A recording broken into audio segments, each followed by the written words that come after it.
الحمد لله رب العالمين، والصلاة والسلام على أشرف الأنبياء والمرسلين نبينا محمد وعلى آله وأصحابه أجمعين، أما بعد. فنشرع بإذن الله سبحانه وتعالى في شرح يسير وتعليق مختصر على كتاب عظيم انتشر انتشارا واسعا، وجعل الله سبحانه وتعالى له قبولا مباركا، ألا وهو كتاب رياض الصالحين. وهو في الحقيقة كتاب كاسمه، رياض للصالح في إصلاح قلبه ومتابعة نبيه صلى الله عليه وسلم، فعل أوامره واجتناب نواهيه، والتمسك بالفضائل والآداب ورياضة النفوس وتزكيتها وإقامة اعوجاجها، كل ذلك من كلام رب العالمين وحديث سيد المرسلين عليه الصلاة والسلام. فهذا الكتاب ضمنه مؤلفه رحمه الله تعالى نفحات نبوية عبقة الشذا فواحة الأريج، تهذب الروح وتسمو بها، وتورث فيها حافزا قويا على التحلي بما خلقت له من العبادة، وذلك لما اشتمل عليه من الترغيب والترهيب وطهارات القلوب وعلاجها وصيانة الجوارح وتقويم اعوجاجها. فكان الكتاب زادا للمهاجر إلى ربه سبحانه وتعالى. وقبل أن نبدأ في الشرح والتعليق نعرف بمؤلفه وبصاحبه. فهو الإمام الحافظ والفقيه البارع والعلامة المتفنن يحيى ابن شرف ابن مري ابن حسن ابن حسين ابن جمعة ابن حزام الحزامي النووي ثم الدمشقي، يكنى بأبي زكريا ويلقب بمحيي الدين، وقد أثر عنه كراهته لهذا اللقب، إذ قال: لا أجعل في حل من لقبني محيي الدين. وكان مولده رحمه الله في شهر الله المحرم سنة 31 و600 بنوى في أرض حوران من أعمال دمشق.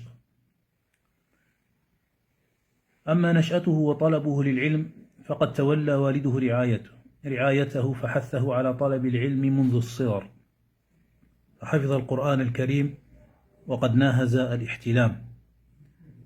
وقدم به والده إلى دمشق وعمره 19 سنة، فسكن المدرسة الروحانية وبقي فيها 2 لم يضع جنبه إلى الأرض، أي كان مجتهدا في طلب العلم والتفرغ في تحصيله، فلا ينام إلا مستندا إلى سارية أو إلى جدار.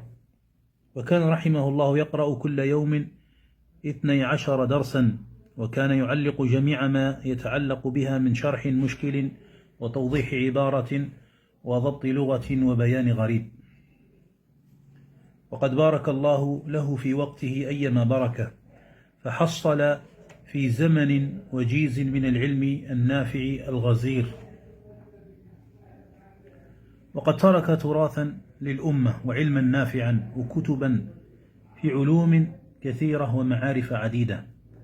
فمن مؤلفاته رحمه الله المنهاج في شرح صحيح مسلم ابن الحجاج، ومنها المجموع شرح المهذب في فروع الفقه الشافعي، وصل فيه إلى أثناء كتاب الربا فأكمله تقي الدين علي بن عبد الكافي السبكي، ثم مات ولم يكمله فكمله محمد نجيب المطيعي.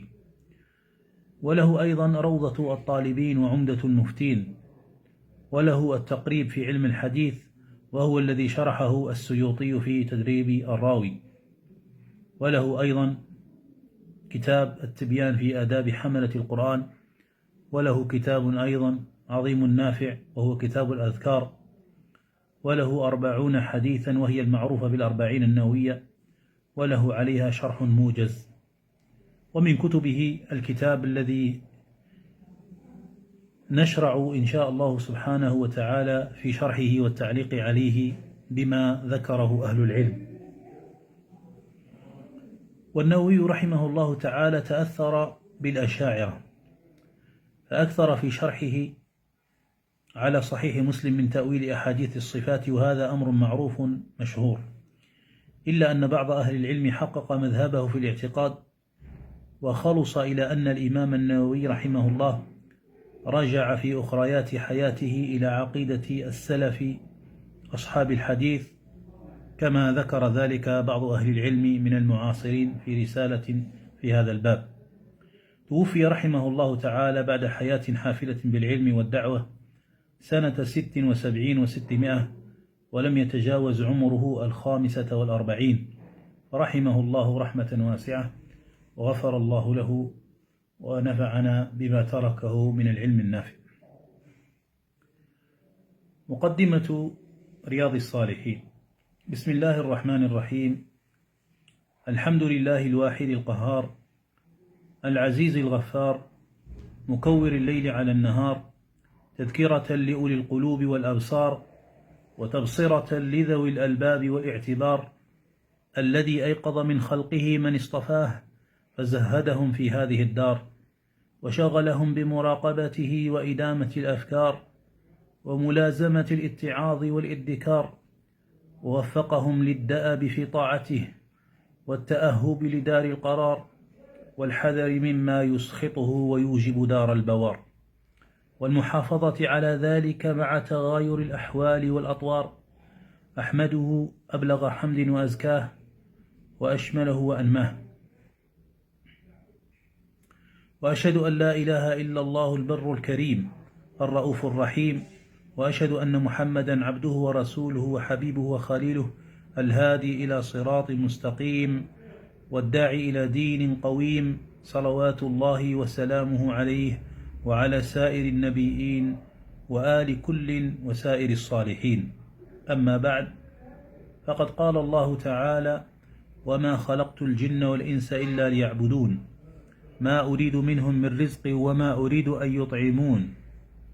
وهذا تصريح بأنهم خلقوا للعبادة، فحق عليهم الاعتناء بما خلقوا له، والإعراض عن حظوظ الدنيا بالزهادة، فإنها دار نفاد لا محل إخلاد، ومركب عبور لا منزل حبور، ومشرع انفصام لا موطن دوام. فلهذا كان الأيقاظ من أهلها هم العباد، وأعقل الناس فيها هم الزهاد. قال الله تعالى: إنما مثل الحياة الدنيا كماء أنزلناه من السماء فاختلط به نبات الأرض مما يأكل الناس والأنعام، حتى إذا أخذت الأرض زخرفها وزينت وظن أهلها أنهم قادرون عليها أتاها أمرنا ليلا أو نهارا فجعلناها حصيدا كأن لم تغن بالأمس، كذلك نفصل الآيات لقوم يتفكرون. والآيات في هذا المعنى كثيرة. ولقد أحسن القائل: إن لله عبادا فطنا طلقوا الدنيا وخافوا الفتن، فكروا فيها فلما علموا أنها ليست لحي وطنا جعلوها لجة واتخذوا صالح الأعمال فيها سفنا.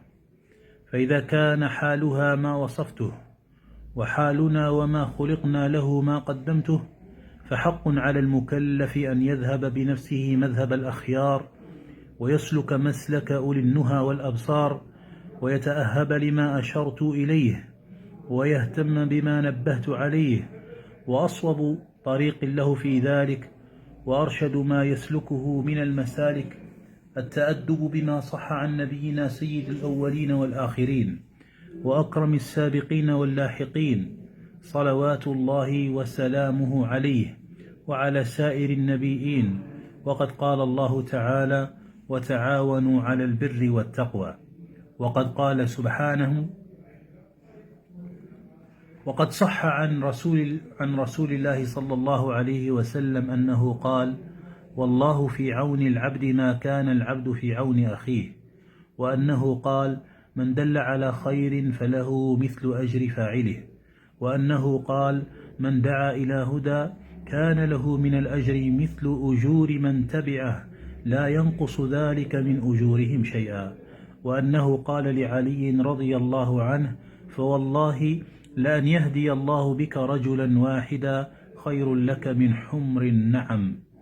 فرأيت أن أجمع مختصرا من الأحاديث الصحيحة مشتملا على ما يكون طريقا لصاحبه إلى الآخرة، محصلا لآدابه الباطنة والظاهرة، جامعا للترغيب والترهيب وسائر أنواع آداب السالكين من أحاديث الزهد ورياضات النفوس وتهذيب الأخلاق وطهارات القلوب وعلاجها وصيانة الجوارح وإزالة اعوجاجها وغير ذلك من مقاصد العارفين. وألتزم فيه ألا أذكر إلا حديثا صحيحا من الواضحات مضافا إلى الكتب الصحيحة المشهورات، وأصدر الأبواب من القرآن العزيز بآيات كريمات، وأوشح ما يحتاج إلى ضبط أو شرح معنى خفي بنفائس من التنبيهات. وإذا قلت في آخر حديث متفق عليه فمعناه رواه البخاري ومسلم، وأرجو إن تم هذا الكتاب أن يكون سائقا للمعتني به إلى الخيرات، حاجزا له عن أنواع القبائح والمهلكات. وأنا سائل أخا انتفع بشيء منه أن يدعو لي ولوالدي ولمشايخي ولسائر أحبابنا والمسلمين أجمعين، وعلى الله الكريم اعتمادي، وإليه تفويضي واستنادي، وحسبي الله ونعم الوكيل، ولا حول ولا قوة إلا بالله العزيز الحكيم. هذه مقدمة الإمام النووي رحمه الله تعالى، بين فيها مقصده من هذا الكتاب والغاية من تصنيفه وتأليفه، وبين أيضا طريقته في ذكر الأحاديث. ثم ختم الكتاب رحمه الله تعالى بسؤال الدعاء له ممن قرأ هذا الكتاب، له ولوالديه ولمشايخه ولأحبابه وللمسلمين أجمعين. فنسأل الله سبحانه وتعالى أن يرحم النووي رحمة واسعة، وأن ينزله منازل العلماء الربانيين مع النبيين والصديقين، وأن يغفر له ولوالديه ولمشايخه ولسائر أحبابه وللمسلمين أجمعين، والحمد لله رب العالمين.